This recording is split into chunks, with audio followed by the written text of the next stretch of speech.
Sorry, I've made quite a lot of videos over the last several days. I think I've made now over a dozen. I just hope most of these aren't a rise from my hard work because I don't know what I'm doing here.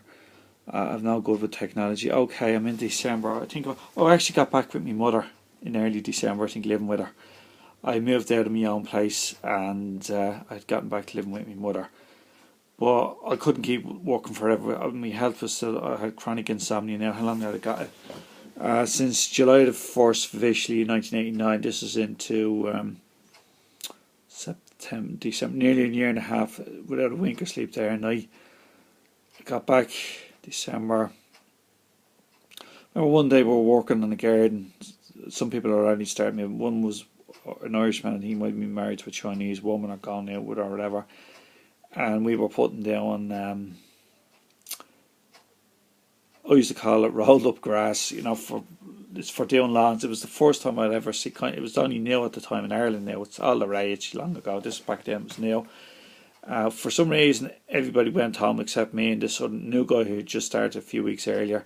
He was to be into landscape gardening, so he was good at this, but I wasn't getting paid for it. I was doing this work, me and him. I'm not sure whether he was, but I certainly wasn't getting paid a penny. So I was working for free. And we were there for hours most of the day, and I was kind of saying to myself, what am I doing here? I'm not even getting paid for this. I'm not sure whether the guy in the house gave us a few quid or not. I can't remember. He might have given me 5 or 10 quid, or maybe he didn't give me anything.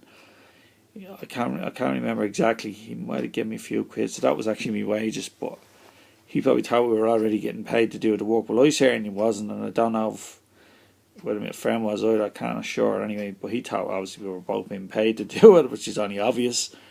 Hardly got to be working for. I was working for free, and I was moaning about it to my father when I got back. I said I was working there virtually for nothing, and all the other lads had gone home, and that's what I had to put up with. Eventually, we're coming up to our Christmas holidays. It must have been the 23rd or the 24th of December. Obviously, one or the other. At the latest, 24th, probably 23rd. The guy in the JCB said he was quitting because his wages had dropped dramatically. He couldn't afford to pay for his car anymore. I said to the guys, I'm leaving as well. They said, why, what's wrong? I just decided I'm going. I didn't have my chronic insomnia, so I finished up that day. But the foreman asked me would I not come in for about a week after, after the holidays. Maybe he knew I wasn't being. He knew I wouldn't probably come back.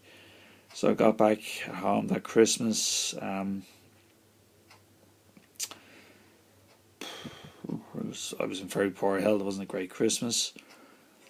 I got through Christmas into early. I wanted to go back to hospital, but here's the reason why I didn't go back.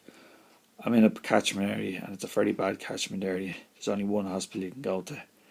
I mentioned the nurse there back the previous February and January in 1990. In those days, nurses training was about 4 years in a hospital. Now, most of the time, somebody looking at this is going to correct me and say that's not right. I could be wrong here. But they used to, I think every 6 months they would move to a different hospital in the area and do all their training after. So if that's 2 6-month periods, that's 8 different, I don't know, could be 6 months. Okay, let's say 3 years. But I was afraid, I'd done a calculation in my head, so if that nurse arrived, because I had been there the previous February in 1989, she wasn't. So say, for example, she started in the 1st of January 1990. According to my calculations, she still could be there until the very end of December 93 or January the 1st officially from it. So exactly 4 years. And also the same doctor would be there who said to me, there's absolutely nothing wrong with him. So I said, I cannot go back there with this. I can't afford those guys to be picking on me. I wanted help, but I couldn't get any. So I had chronic insomnia by now. This was early January 1991, so we're talking a year and a half. I had bags and dark circles. As I said, I look better now than I did then. Only I had my mop top hair that was thinning out all the time. So I was stuck at home. I was like a zombie in the house. I was burnt out.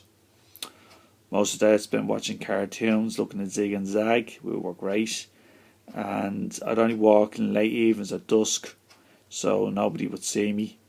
But I thought a few years later, I met a lad a couple of years later, I used to go to school, and he said, the lad used to see you out walking. He said, Paul's not well. Paul looks terrible. He's not the same as he used to be. I told him I just wasn't well. Now you know what's wrong with me. I didn't know anybody saw me. Oh, actually, one day when I was out walking early journey, the foreman, just by coincidence, happened to be going up the main road, and he came out. He gave me the rest of my wage packet in a little brown envelope in those days. I said, thanks very much. He said, I knew you weren't going to be coming back. But I had to give it to the guy. He could have kept the money for himself, but he didn't. So that was one really good gesture from him. That was basically, I used to pay me ma at the time. I'm trying to remember exactly how much. I was giving her, I think, at the first, I don't know, was it 25, 30 pounds? I was giving her, eventually I had to cut it down to £20 a week. And I can't remember, this is 91. I don't think I couldn't have lasted the whole of that year with him being broke. I was trying to give me my money that I'd saved up. Eventually I would begin to run out of money, obviously, after a while. And my mother didn't like me moping around, and she didn't realise how ill I was. I never told her, but however, she never asked me either, as far as I remember. So most of 91 I just spent, go for a walk, sometimes in the pitch black dark or dusk in the evening, in isolated areas where hardly anyone would dare walk because it was so dangerous or so dark that nobody would walk those roads or streets. And that was it. I couldn't do much else. I couldn't sleep. I was burnt out. I couldn't go to the hospital because there was nowhere to go. I didn't know at the time there actually is no facilities. There still is no facilities in this country. So that was in 1991. It's now 2016. So some things never change. So I'll let you know how I got through 1991, but I'll be able to go through it fairly fast. Thanks very much. God bless. Bye.